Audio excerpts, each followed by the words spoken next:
Pay for your library fines with food. Find out who took the top honors in the individual riding competition during Harley-Davidson's nationwide police skills and training competition in Milwaukee. And then later on, we'll find out what's new at the University of Florida Volusia County Cooperative Extension Services when Community Information Director Dave Byron sits down with Ag Extension Director David Griffis. See those segments, news stories, and more coming right up on Volusia Magazine. I'm Amber Patterson. Stay tuned.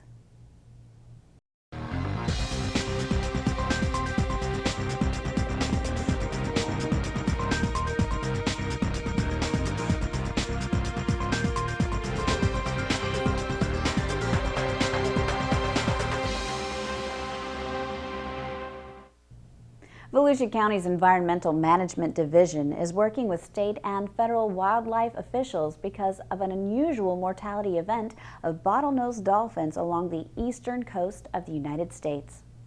According to the National Oceanic Atmospheric Administration, or NOAA, more than 750 bottlenose dolphins have stranded along the east coast from New York to Jacksonville.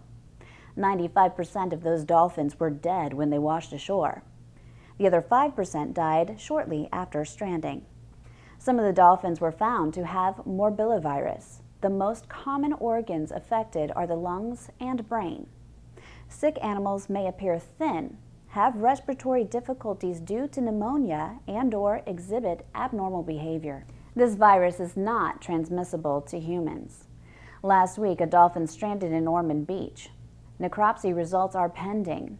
Georgia Zern, Volusia County's Marine Mammal Stranding Team Manager, says the county is working with partner agencies to assist with the dolphin strandings.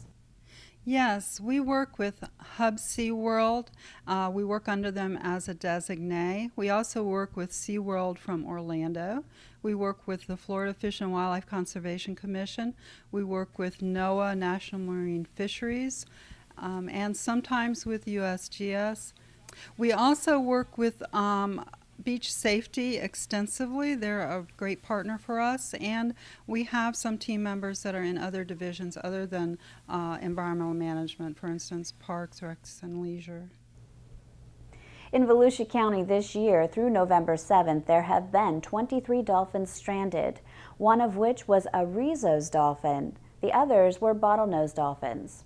There also have been 5 whale strandings consisting of 1 false killer whale, a pygmy sperm whale, and 3 humpback whales. The stranding team also responded to 35 manatees.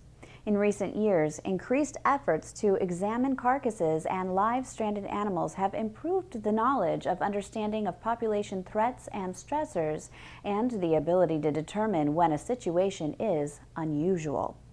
Researchers said understanding and investigating marine mammal unusual mortality events are important because the events can serve as indicators of ocean health, giving insight into larger environmental issues, which also may have implications for human health and welfare. Some of the do's include please calling the hotline number, the Florida Fish and Wildlife Conservation Commission Wildlife Hotline number.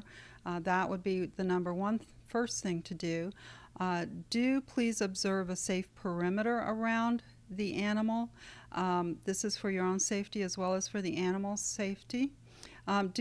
Please respect beach safety and stranding team requests for a safe perimeter. Some of the don'ts are please don't allow pets or small children to get close to the animal. Please don't touch the animal. This causes them a lot of stress and could be dangerous for you. And please don't try to push the animal back into the water. These are sick animals if they're alive, and this just uses up a lot of their energy. They will strand again, and it just uses energy up unnecessarily for them. If you come across a stranded marine mammal, you can call the Florida Fish and Wildlife Conservation Commission at 888-404-3922. Here's a novel way to pay off your library fines. Volusia County's 13 public library branches will be accepting food for fines through Saturday, November 23rd. Patrons with late fees will receive a $1 reduction of overdue fines up to $25 for each undamaged, unexpired, boxed, or canned non-perishable food item they bring to the library.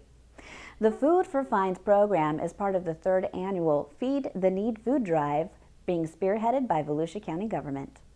County employees are joining with other public employees from Daytona State College, the Volusia County Health Department, and cities to see which organization can collect the most food per full-time employee. Well, our Food for Fines program, has become an annual event in the libraries that not only helps our library patrons that have built up some fines, but also helps our community. And our community of library patrons has been very generous the last year with our Food for Fines. Last year, more than 1,500 library patrons took advantage of Food for Fines and donated close to 5,000 pounds of food items, which saved them about $9,000 in library fines. And many of those patrons donated, more food items than was required to pay off their fines. And we allow patrons to donate up to $25 worth of items, and it's $1 per food item donated, and we'll waive their fines, and they're back in good standing with the library, and they're happy, we're happy, and we can help the community. Last year, the overall food drive collected more than 67,000 pounds, a new record for food drives in Volusia County. When it comes to police motorcycle skills, Volusia County Sheriff's Lieutenant Eric Westfall is about as good as it gets. Westfall recently took the top honors in the individual riding competition during Harley-Davidson's nationwide police skills and training competition in Milwaukee. The top spot earned Westfall some serious bragging rights and also came with a very useful and valuable prize: a 2014 Harley-Davidson police motorcycle that was awarded to the sheriff's office. Westfall entered the competition on his own time, taking vacation to go. A 20-year veteran of the sheriff's office, Westfall is assigned as an assistant district commander of the agency's Deltona law enforcement operations. Sheriff Johnson presented Westfall last month with the agency's Medal of Merit. Eric Westfall won this motorcycle for the county of Volusia. Eric showed his motorcycle riding abilities, and as such, he was riding against the best of the best from the United States and Canada, and he beat them all. All of our motor officers have to qualify through these courses. We give very intense training to anybody who's going to ride a motorcycle for the Volusia County Sheriff's Office. This is very important because these skills is what keeps our people safer. It less likely they get hurt. Riding motors is a dangerous occupation anyway, but in order to have these skills, it teaches them how to get out of problems, how to handle in tight areas. The idea behind a motorcycle to start with is so you can work in tight areas. And you have to have these skills to be able to ride those tight areas in order to make the motorcycle function and do what it's intended to do. At its recent meeting, the Volusia County Council formally accepted the donated motorcycle valued at $18,000, and Sheriff Johnson said the motorcycle will be assigned to Westfall.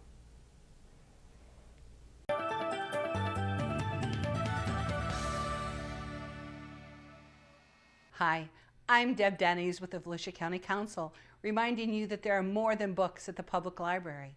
Volusia County's public libraries are branching out to keep pace with our patrons' changing needs.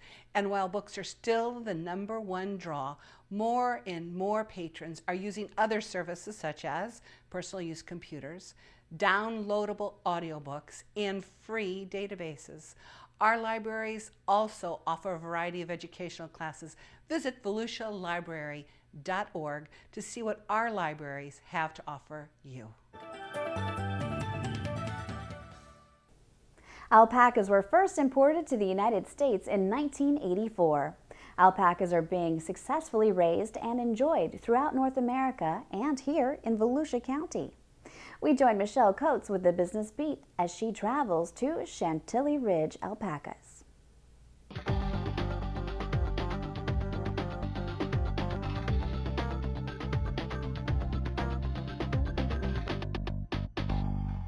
The alpaca industry, a long-known tradition throughout the rest of the world, was introduced in the United States in 1984. We're here in East Volusia County at Chantilly Ridge Alpaca Farm. I'm Michelle Coates with the Business Beat. Around the world, alpacas are in strong demand and people pay high prices for them. They're scarce, unique, and the textiles produced from their fleeces are known in the fashion centers of New York, Paris, Milan, and Tokyo. Historically, the alpaca's value has sustained ancient cultures, such as the Incas of Peru. Today, alpacas represent the primary source of income for millions of South Americans. Peru is the center of the alpaca textile industry. We spoke to a local Volusia County alpaca rancher, Vern Purdham, at Chantilly Ridge Alpacas. It's a family-run business. We have some 60-plus animals. Alpacas, llamas, guard llamas, they guard the alpacas. But mainly for their fleece, we make products and we sell products.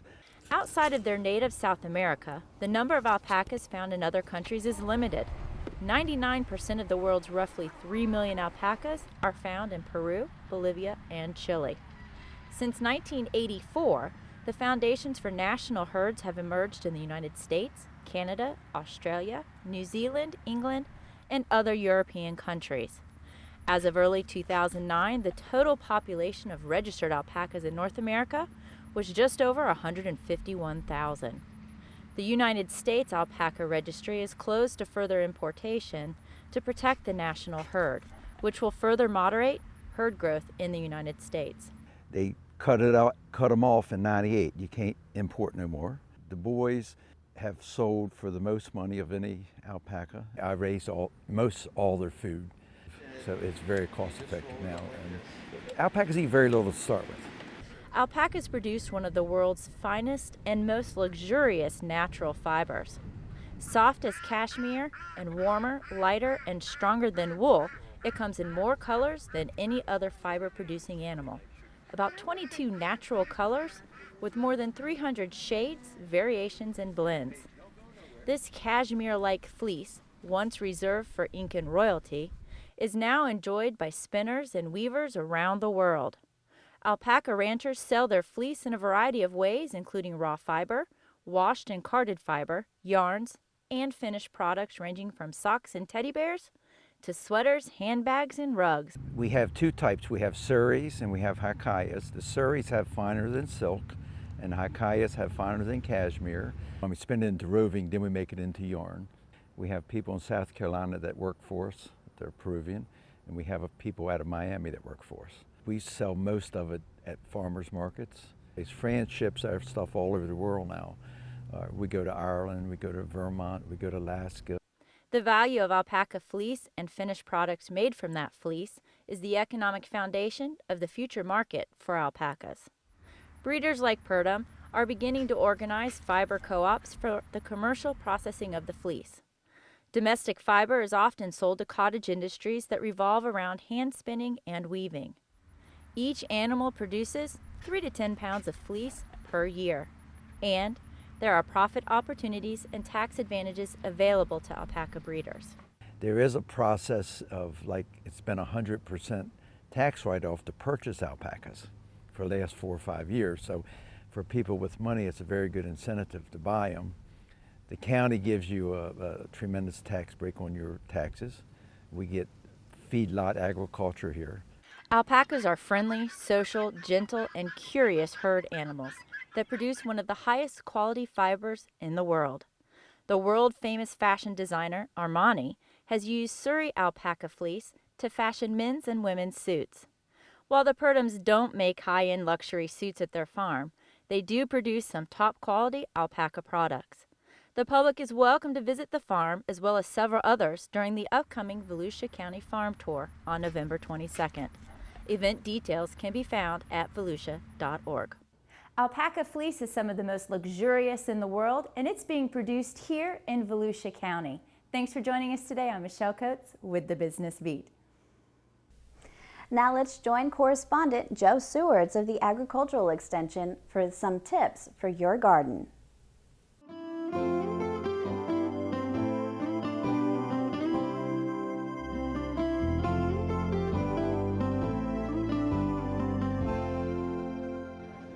Hi, my name's Joe Swords. I'm the University of Florida Volusia County Extension Urban Horticulture Agent, and I'd like to talk to you a little bit about Florida-friendly landscaping and what that means to the state of Florida and to you as a homeowner. The Florida-friendly landscaping program is comprised of 9 principles, and I'd like to talk a little bit about what those are. The first principle is right plant, right place, arguably the most important principle of the Florida-friendly landscape program. Putting the right plant in the right place means you're putting a plant in a situation where it will do well. That in and of itself will solve many common landscape problems, like how much to water, how much fertilizer it takes, how much pruning you're going to have to do, and general maintenance as well. There are 8 other principles of Florida-friendly landscaping. Providing for wildlife can be an important thing. If you provide a landscape that will be hospitable to butterflies and birds, etc., by definition you're creating a more Florida-friendly landscape, one that is also more charismatic and interesting. Watering efficiently. New plants need water, but as plants grow and become established, their needs for supplemental water are decreased. So we like to teach people how they can water efficiently in the landscape. That saves not only money, but it also helps create a healthier landscape by avoiding many common diseases associated with overwatering. Fertilizing appropriately. Learning when plants need fertilizer, which fertilizers they need. Rather than guesswork, we will show you how to determine what your plants need exactly in terms of fertilizer for their long-term health. Another important aspect of Florida-friendly landscaping is mulching. Mulching, as it says, moderates soil temperature, it helps reduce weeds, it also helps create an organic situation for the plants to grow in. As the mulch decomposes, that organic matter will infiltrate into the soil, create a healthier growing environment for the plants. Mulching is very important. Recycling can be as simple as returning grass clippings when you mow. You can also pick up yard trash, and rather than putting it on the curb, use it as mulch in your landscape. Put it under bushes. If you don't like the look of it, you can simply cover it with a thin layer of some mulch that you do like and create an organic situation for your plants to grow in that will be time-saving, work-saving, and money-saving. Reducing stormwater runoff can be as simple as putting in a rain barrel to catch some of the rainfall off of your roof, cisterns, creating a rain garden to collect water if you have a low area in your property. Rather than filling that in, use that to your advantage to collect rainwater when it does rain and simply choose plants that will thrive in that type of environment. Protecting the waterfront is everybody's job in the state of Florida. We have 18 million people in this state. 75% of that population lives within 30 miles of the ocean. No one in Florida lives more than 60 miles from the ocean. So protecting the waterfront is everybody's job in this state, and it can be as simple as creating a no-maintenance zone between your yard and the body of water on which you live. Keeping fertilizer out of the water. If you fertilize, keep fertilizer at least 3 to 10 feet away from the water so that when it does rain, that's not washed into the water, polluting our waterways. So those are the 9 principles of Florida-friendly landscaping, and if you want to learn more about that, you can always call the Extension office. You can come to the Extension office. We have tons of information on Florida-friendly landscaping and what everybody in this state can do to help protect Florida's unique natural environment. Time now to head into the studio to join our very own Community Information Director, Dave Byron, with his guest, Director of the University of Florida, Volusia County Cooperative Extension Services, David Griffis. Well, thanks, Amber, and hi, everyone. You know, when we think about Volusia County's economy, many of us tend to focus on tourism, maybe construction, consumer services, maybe healthcare. But a major component of Volusia County's economy is agriculture, which contributes more than $750 million, with a B, $1 billion a year to the county's economy. The annual Farm City Tour is right around the corner, so we thought this would be a good time to find out how our local growers are doing these days. So we're very pleased to have with us in the studio David Griffis. He's the Director of the University of Florida, Volusia County Cooperative Extension Services. Dave, how you doing? Good. Pleasure to be here, Dave. Thanks for being with us. We'd like to talk to you every year right around the farm tour, which is this year, 32nd annual. November 22nd. So right, so 22nd is always the Friday before Thanksgiving. And for people that live in Florida and people from up north, this is our fall. And we always think about fall, eating Thanksgiving dinner, all this great food. So this time of year is always a great time to appreciate and thank those growers out there that are producing the food that we need. And we'll talk about the tour in more detail in just a few minutes, but again, November 22nd, 32nd annual. Hey Dave, when you look at agriculture across the United States and here in Florida, here in Volusia County, how is agriculture doing generally, Dave? Well, agriculture, like everyone else, all forms of the economy have suffered, and some have suffered a great deal. But for the most part, most agricultural producers, it's in their blood, it's in their heritage, they love it. They're going to be out there. They would rather do this than anything else. And the old saying goes, if you want to lose a lot of money going to agriculture, it probably holds true in some cases, but you have to love it, you have to want to do it. And we know one thing, and that's speaking for the growers here in Volusia County. I mean, they're some of the best stewards of some of the best land in Volusia County, and that property is well taken care of with our growers. You know, exactly. They have to be stewards of the land because this produces their product that they need to survive. Right. It's their income. So they are good stewards. They're the first environmentalists in this state. Right. They have to be. David, you know, one of the things that you know, people are always surprised about is the great variety of agricultural products that we have in Volusia County. For those folks that just, you know, are not familiar, maybe they're just moving to Volusia County, give us kind of a thumbnail sketch of the agriculture in Volusia County. We know fern, I guess, is probably the largest. Right. Pet foliage, including the fern industry, is our largest industry.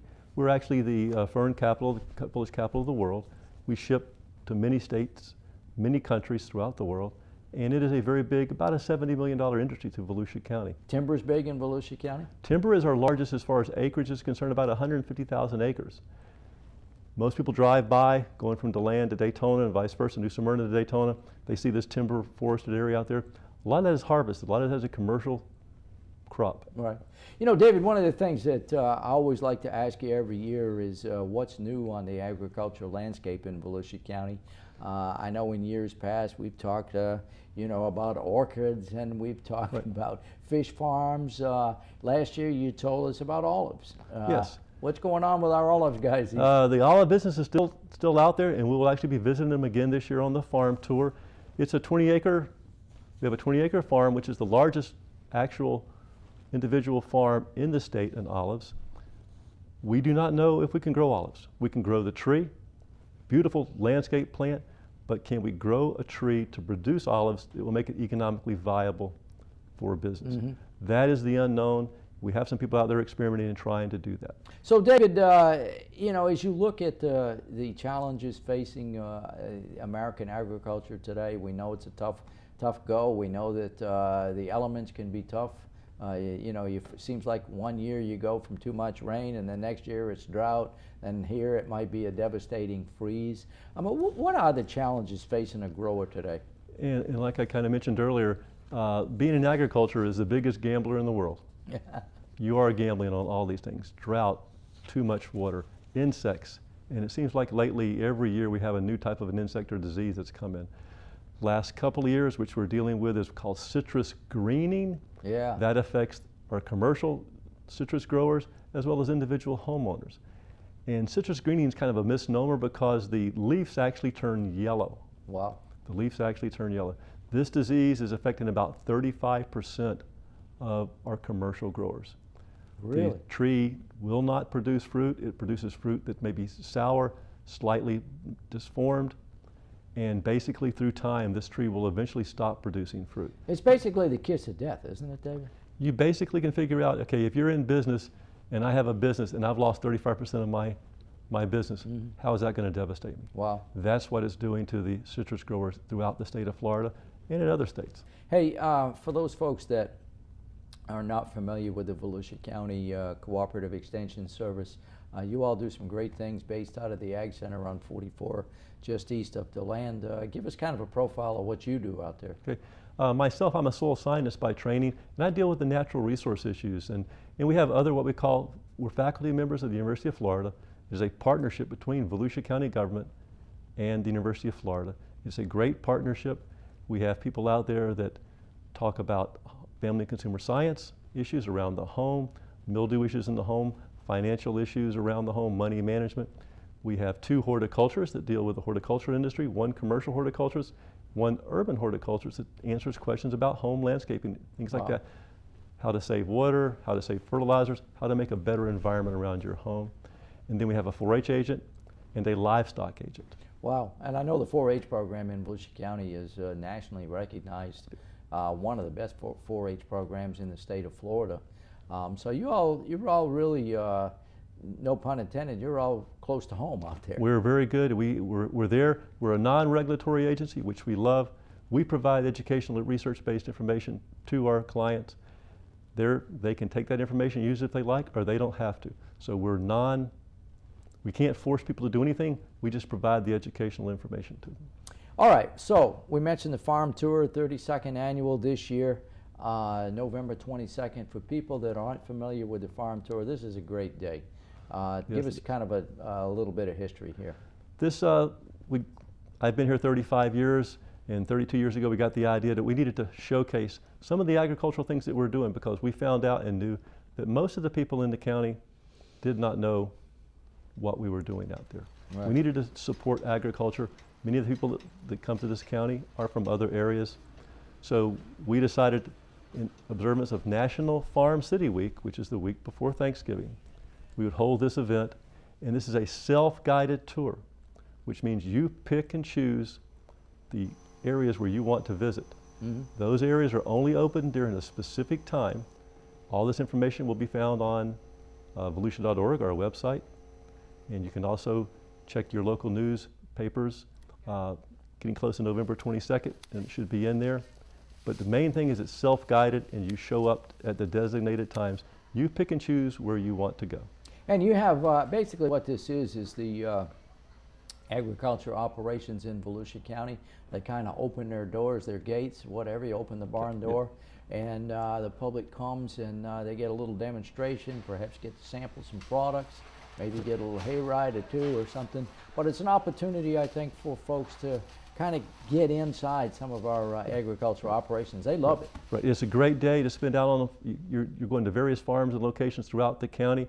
Some people get lost out in the county, and we tell them, you know what, that's okay. Go down a few roads and see what's out there. Get off get on those dirt roads and see what's going on. So we enjoy people to come out.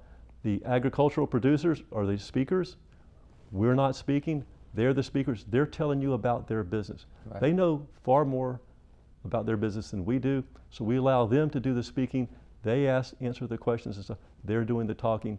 And yes, there are products for sale available usually on the tour.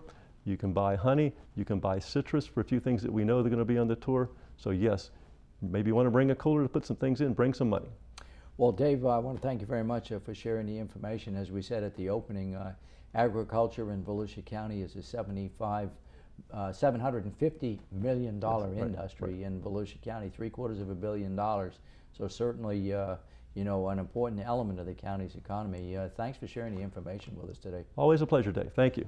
Our guest today is Dave Griffis. He's the director of the Volusia County Cooperative Extension Service at the County Ag Center on State Road 44. And with that, we'll go back to you, Amber. Thanks, Dave, and thank you too for watching Volusia Magazine. If you have any questions about the show, feel free to give us a call at any of the numbers you see listed here, or you can log on to volusia.org and click on the News tab at the top of the screen to find us. Incidentally, you can find the County Council meeting calendar there too.